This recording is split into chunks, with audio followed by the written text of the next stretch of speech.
Hello friends, welcome back to my channel. ட்ராமாக்குள்ள போறதுக்கு முன்னாடி மறக்காம இந்த வீடியோக்கு ஒரு லைக்கை போட்டுருங்க. சரி வாங்க ட்ராமாக்குள்ள போயிடலாம்.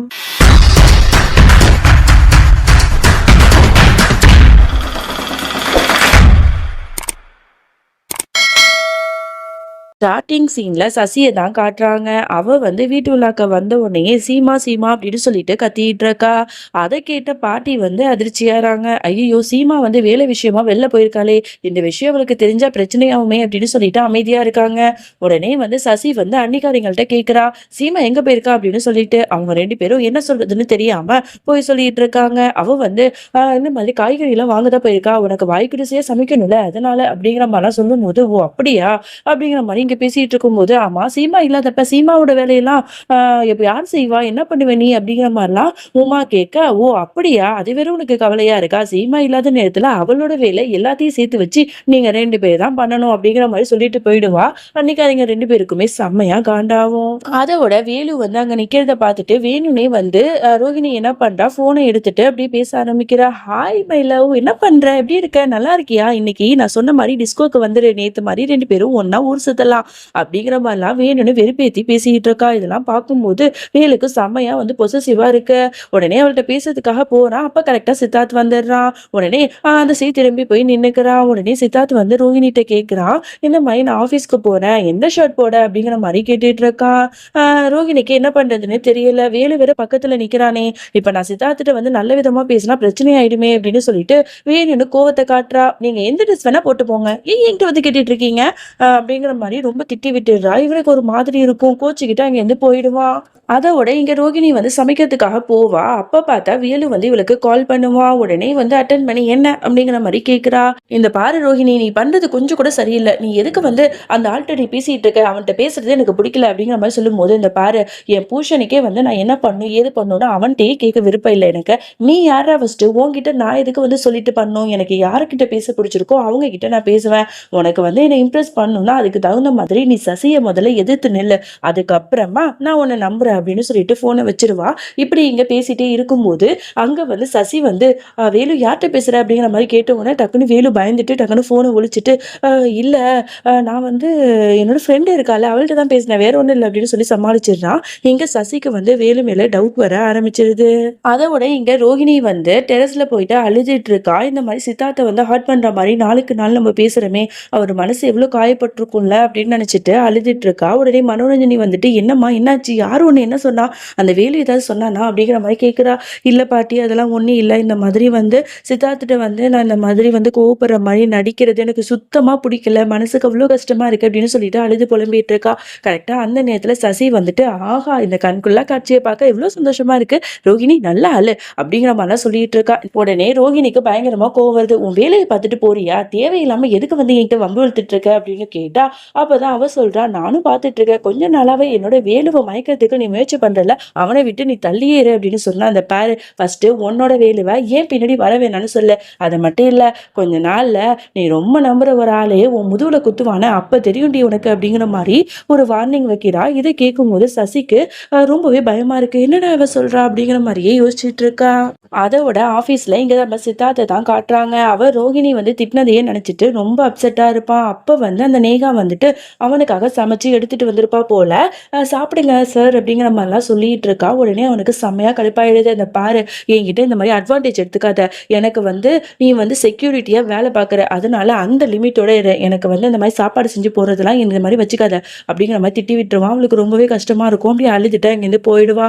அதுக்கப்புறம் நம்ம ரோகிணி மேல இருக்கிற கோவத்தை இவன் மேல காட்டிட்டோமோ அப்படின்னு சொல்லிட்டு யோசிக்கிறா. இங்க சீமாவை தான் காட்டுறாங்க. அவ வேலை தேடி எங்க பார்த்தாலும் அலைஞ்சிட்டு ஒரு ஆள்கிட்ட வேலை கேட்டுட்டு இருக்கா. ஆனா அவர் சொல்றாரு, இந்த பாருமா, இந்த மாதிரி எந்த விதமான வேலையும் எங்ககிட்ட இல்ல அப்படிங்கிற மாதிரி சொன்ன உடனே சீமாக்கு மனசொடிஞ்சு போயிடுது. ப்ளீஸ் சார், இந்த வேலையால தான் என்னோட குடும்பத்தை நான் காப்பாற்ற முடியும், ஹெல்ப் பண்ணுங்க அப்படிங்கிற மாதிரிலாம் கெஞ்சி கேட்கிறா. அப்பதான் அவர் சொல்றாரு, இந்த மாதிரி லட்டு பிசினஸ் பண்றதுக்கு உங்களுக்கு இன்ட்ரெஸ்ட் இருக்கா, அதுதான் இப்ப எங்களுக்கு வேணும் அப்படிங்கிற மாதிரி சொல்லும் போது சீமாவும் இதுக்கு ஒத்துக்கிறா. ஓகே சார், நாங்க பண்றோம் அப்படின்னு சொல்லிட்டு. அதோட இங்க நேகா அழுதுட்டு இருப்பா. அதை பார்க்கும்போது சித்தார்த்துக்கு கஷ்டமா இருக்கும். சாரி வீட்ல வந்து ஒரு வேலை டென்ஷன். ஸோ அதனால தான் வந்து அங்க உள்ள கோவத்த உன் மேல காட்டிட்டேன். எதுவும் நினைச்சுக்காத அப்படின்னு சொல்லிட்டு அவள சமாதானப்படுத்திட்டு அந்த சாப்பாட வச்சுட்டு போ அப்படிங்கிற மாரி சொல்றான். ரோஹிணி வந்து சித்தார்த்துக்காக வெயிட் பண்ணிட்டு இருக்கா. அவன் ஆபீஸ் விட்டு வந்த உடனே இவ ஆசையா பேசலான்னு போனா அவன் மூஞ்ச திருப்பிட்டு போயிடுறான். இவளுக்கு ரொம்ப கஷ்டமா இருக்கும். அதோட இங்க வந்து சசியை தான் காட்டுறாங்க. சசியும் வேலுவும் வந்து ரெஸ்டாரண்ட்டுக்கு வந்திருப்பாங்க. சசி வந்து ரொம்பவே அப்செட்டா இருக்கா. வேலு நம்மள ஏமாத்திடுவானோ அப்படின்னு சொல்லிட்டு உடனே வந்து அதை புரிஞ்சுக்கிட்ட வேலு வந்து இவகிட்ட வந்து ரொம்ப லவ்விங்கா கேரிங்கா ரொமான்டிக்கா பேசிட்டு இருக்கான். அவளோட கையை பிடிச்சி முத்தம் கொடுத்து இன்னைக்கு பார்க்க எவ்வளவு அழகா இருக்க தெரியுமா செல்லம் அப்படின்னு சொல்லிட்டு பேசிட்டு இருக்கான். எவ்வளவு நாள் ஆச்சு வேலு, கொஞ்ச நாளாவே நீ என்கிட்ட நல்லாவே பேச மாட்டேன், அதனால நான் கொஞ்சம் அப்செட்டா இருந்தேன். இப்பதான் என்னோட பழைய வேலு திரும்ப வந்திருக்கான். இப்படியே இரு எப்ப பார்த்தாலும் அப்படிங்கிற மாதிரி அவ சொல்லிட்டு இருக்கா.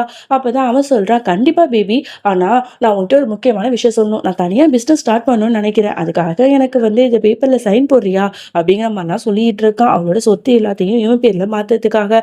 அப்பதானே ரோஹிணி நம்புவா. அதனால உடனே அவ வந்து ஓகே அப்படின்னு சொல்லிட்டு சைன் போட போறா. அப்பதான் ரோஹிணி சொன்ன வார்த்தைகள் ஞாபகம் வருது. உனக்கு ரொம்ப நெருக்கமானவங்களே உன்னோட முதுகுல குத்துவாங்க அப்படின்னு சொல்லிட்டு, ஒருவேளை இவன் நம்மள ஏமாத்திடுவானோ அப்படின்னு சொல்லிட்டு, இல்ல வேலு, நான் வந்து உன்கிட்ட அப்புறம்ல இதுல சைன் போட்டு கொடுக்குறேன், இப்போதைக்கு எனக்கு டைம் இல்லை அப்படிங்கிற மாதிரி சொல்லிட்டு அவன் அவாய்ட் பண்ணிட்டு போயிடுவா. இதனால வேலுக்கு செம்மையா காண்டாகும். அதோட இங்க வீட்டுல வந்து எல்லாருமே வந்து வேலை பார்த்துட்டு இருக்காங்க. அப்ப வந்து பிரேம் வந்து சீமா கிட்ட வந்து பேச வரான். அவனோட கண்ணெல்லாம் கலங்கி இருக்கு. உடனே சீமா வந்து என்னாச்சுங்க அப்படிங்கிற மாதிரி கேக்குறா. இல்ல சீமா, உன்ன மாதிரி ஒரு மனைவி மருமக கிடைக்க எங்க வீட்டுல இருக்கிறவங்களும் சரி நானும் சரி ரொம்பவே கொடுத்து வச்சிருக்கணும். உன்னாலதான் இப்ப கஷ்டமா இருக்கிற சூழ்நிலையில இருக்கிற நம்மளோட குடும்பத்துக்கு உன்னோட இந்த லட்டு பிசினஸ் ஐடியா வந்து நமக்கு பெரிய ஹெல்ப்ஃபுல்லா இருக்கும் அப்படிங்கிற மாதிரிலாம் சொல்லிட்டு இருக்கா. உங்களுக்காகவும் நம்ம குடும்பத்துக்காகவும் நான் என்ன வேணா பண்ணுவேங்க அப்படிங்கிற மாதிரி அவளும் சொல்லிட்டு இருக்கா. அப்பதான் வந்து ரோஹிணி வந்து தண்ணி இல்லாததை கவனிக்கிறா. நான் போய் தண்ணி எடுத்துட்டு வரேன் அப்படின்னு சொல்லிட்டு குடத்தை தூக்கிட்டு போறா. அப்ப பார்த்தா வேலு வந்து கோவமா வீட்டுக்குள்ளாக்க வரா.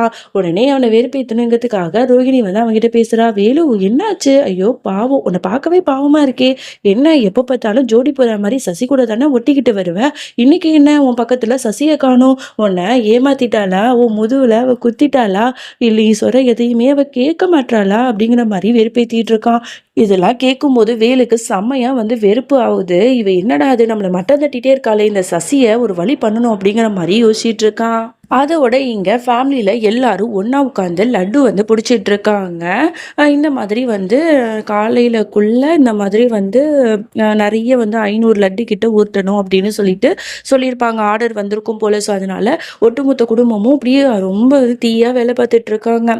அப்ப பார்த்தா இங்க சசி வந்துட்டு வீட்டுள்ளாக்க வந்தா வீட்டுல யாருமே இல்லை, எங்க போனாங்க எல்லாரும் அப்படின்னு சொல்லிட்டு கூப்பிட்டு பாக்குறா. யாருமே வந்து காதுல வாங்கல. உடனே ஸ்டோர் ரூமுக்கு போகலாம் அப்படின்னு சொல்லிட்டு அங்க நடந்து போறா. இதை கவனிக்கிற ரோகிணி வந்து வேகமா வந்து சசி அப்படிங்கிற மாதிரி கூப்பிடுறா. அந்த சத்தத்தை கேட்ட உடனே ஸ்டோர் ரூம்ல இருக்கிற எல்லாருக்கும் தெரிஞ்சது. ஐயோ சசி வர அப்படின்னு சொல்லிட்டு அந்த லட்டு பிடிச்சது எல்லாத்தையுமே ஒழிக்க ஆரம்பிக்கிறாங்க. உடனே இங்க வந்து சசியும் ரோகிணியும் பேசிக்கிறாங்க. இங்கிட்ட பண்ணிட்டு இருக்க சசி அப்படிங்கிற மாதிரி கேட்ட உடனே அந்த பாரு இது ஏன் வீடு, நான் எங்க வேணா வருவேன், உன்கிட்ட சொல்லிட்டு தான் வரணுமா அப்படின்னு கேட்டா, நாங்க இருக்கிற இடத்துல நீங்க இருக்கக்கூடாது, நீ இருக்கிற அந்த பெரிய வீட்டுல நாங்களும் வரமாட்டோம், ஒழுங்கு மதம் எங்கேருந்து போ அப்படின்னு சொல்லிட்டு திட்டி வேத்தி விடுவா. இவளும் கடுப்பாய அங்கிருந்து போயிடுவா. அதோட 2 மணி 3 மணி 4 மணின்னு சொல்லிட்டு நைட்டு முழுக்க தூங்காம அந்த 500 லட்டுவை வந்து உருட்டிடுறாங்க. அதோட அழகா அதை பேக் பண்ணி இந்த மாதிரி வந்து ஸ்டோர்ஸ்ல வந்து கொடுக்கறதுக்காக எல்லாரும் ரெடி பண்ணி ஒரு காரை பிடிச்சி போய் கொடுத்துட்டு இருக்காங்க. மனோரஞ்சனையும் ரோகிணியும் வந்து யாரும் வராதபடி பார்த்துக்கிறாங்க. அப்ப கரெக்டா வேலு வந்து கீழே இறங்கி வரான். இதை பார்த்துட்டு எல்லாரும் பயந்துட்டு நிற்கும் போது உடனே ரோகிணி வந்து வேலுகிட்ட போய் பேசுறா. வேலு விட்டு கொஞ்சம் பேசணும் அப்படின்னு சொல்லிட்டு உடனே அவனுக்கு ரொம்ப குஷி ஆயிடுது. உடனே சுத்தி புத்தி பார்த்துட்டு அவகிட்ட நெருங்கி வந்து அவகிட்ட ரொமான்டிக்கா பேசுறதுக்காக வரான். அப்பதான் அவ மறுபடியும் வெறுப்பேத்துறா. என்ன வேலு, உன்னை பார்க்கவே பாவமா இருக்கு, அந்த சசி வந்து உன்னை நல்லா யூஸ் பண்ணிக்கிறா, ஒரு கோவம் கூட வந்து அவன் மேல நீ பட முடியாதுல்ல அப்படிங்கிற மாதிரிலாம் சொல்லும் போது, ஏன் பட முடியாது, இப்ப நான் நினைச்சா அவ கழுத்தை கூட நெரிப்பேன் அப்படின்னு சொல்லும் போது, ஓ அப்படியா, எங்க பண்ணி காட்டு பார்ப்போம், அப்போ உன் வீரத்தை நான் நம்புறேன் அப்படிங்கிற மாதிரி சொன்ன உடனே அங்க சசி வரா. சசி வந்த உடனே அவன் மேல இருக்கிற கோவத்தை உடனே அவளோட கழுத்தை பிடிச்சி நெருக்கிறான். அவ வந்து பயங்கரமா கத்துறா. இதை பார்க்குற ரோகிணி வந்து சந்தோஷத்துல அப்படியே வந்து திக்குமுக்காடி நிக்கிறா. அதோட இந்த பாட்டை நம்ம முடிச்சுக்கலாம். இதுக்கப்புறம் என்ன நடந்துச்சு அப்படின்னு சொல்லிட்டு நம்ம நாளைக்கு பார்க்கலாம். பாய்.